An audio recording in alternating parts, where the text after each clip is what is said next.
नमस्कार। लक्ष्य क्लासेस बालोतरा के यूट्यूब चैनल में आप सभी का स्वागत है।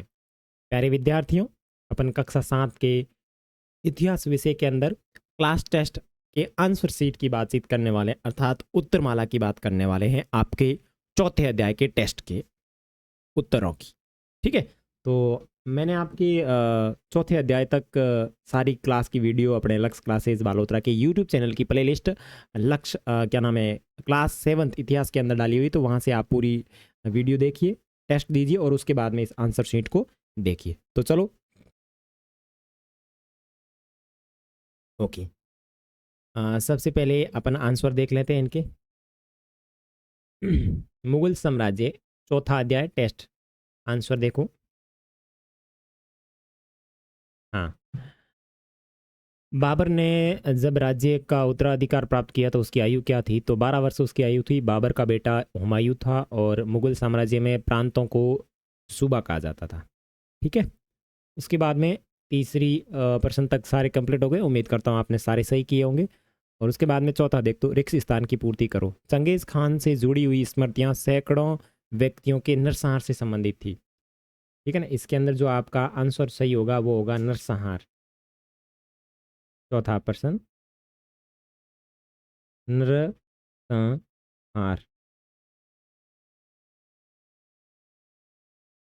पांचवा है, बाबर ने पानीपत की कौन सी लड़ाई? 1526। पांचवें में आएगा 1526। ठीक है, मुगल साम्राज्य का, मुगल साम्राज्य क्या था?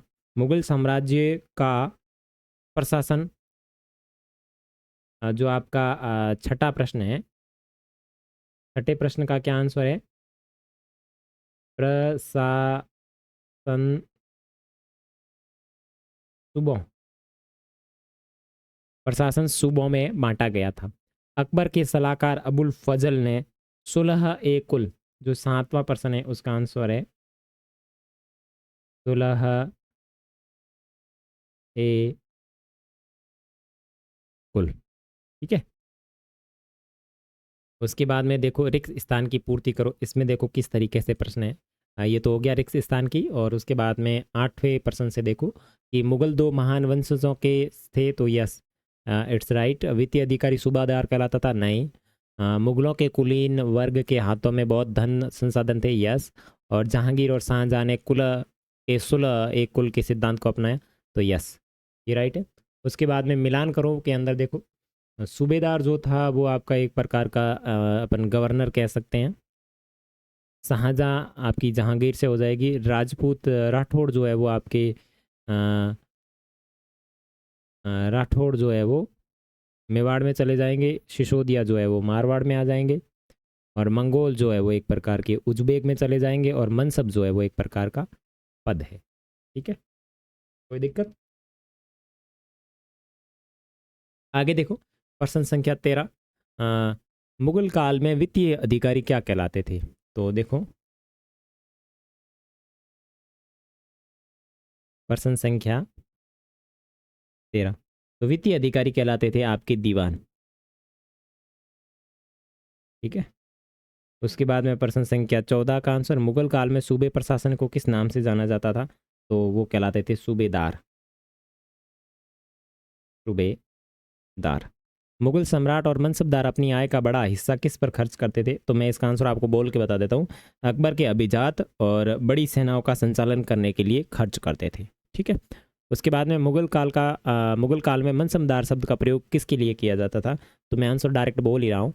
मुगल काल में मनसबदार शब्द का प्रयोग ऐसे व्यक्ति के लिए होता था जिन्हें कोई मनसब यानी कोई सरकारी हैसियत अथवा पद मिलता था, उसके लिए मनसबदार पद का प्रयोग किया जाता था। ठीक है, 16 तक हो गया। फिर 17वां है, मुगल काल के अधीन आने वाले केंद्रीय प्रांत कौन से थे? तो मुगल काल के अंदर आने वाले जो केंद्रीय प्रांत है, तो उसके अंदर अपन बात करें तो वो आपके थे गुजरात और मध्य प्रदेश।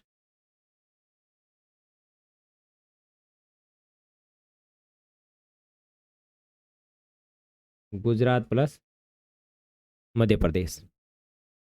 उसके बाद में 18 है कि फतेहपुर सीकरी में अकबर ने उलेमा और ब्राह्मणों के साथ किस विषय पर चर्चा की? तो धर्म के मामले पर उन्होंने चर्चा की थी। 18 जो है उसका आंसर है धर्म के मामले पर चर्चा। ठीक है। 19वां क्या है, मुगल प्रशासन में जमींदार की क्या भूमिका थी।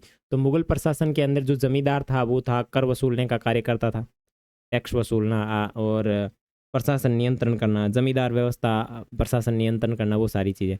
मनसबदार और जागीरदारी में क्या अंतर है, देखो मुगलों की सेवा में जो काम करते थे लोग उनको कहा जाता था मनसबदार, और उन मुगलों को जो वेतन दी जाती थी उस वेतन के रूप में जो भूमि दी जाती थी उसे कहा जाता था जागीर। ठीक है ना।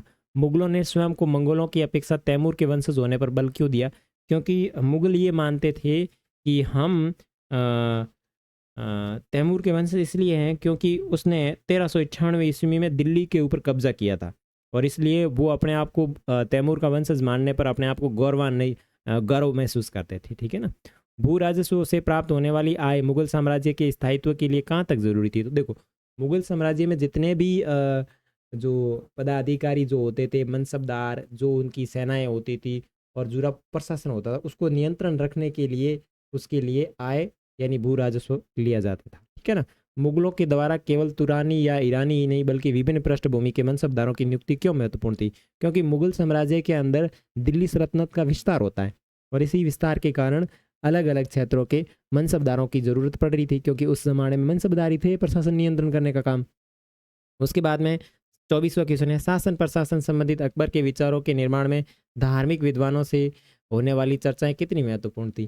तो अकबर ने जो शासन प्रशासन के लिए धार्मिक विद्वानों की जो चर्चाएं की थी इबादत खाने के अंदर, तो वो हमारे को ये बताती है कि अकबर कहता है कि इस दुनिया के अंदर जितने भी धर्म हैं उन धर्म को सभी को मान्यता देते हुए क्या बोलते हैं सुलह ए कुल की नीति को अपनाया जाए, यानी सर्वत्र शांति के मार्ग को अपनाकर इस जहां का संचालन किया जाए। तो इस तरीके से आपके ये प्रश्न थे। आगे मिलेंगे आपके नेक्स्ट अध्याय में जिसके अंदर अपन पढ़ेंगे 5वें अध्याय को। ठीक है ना।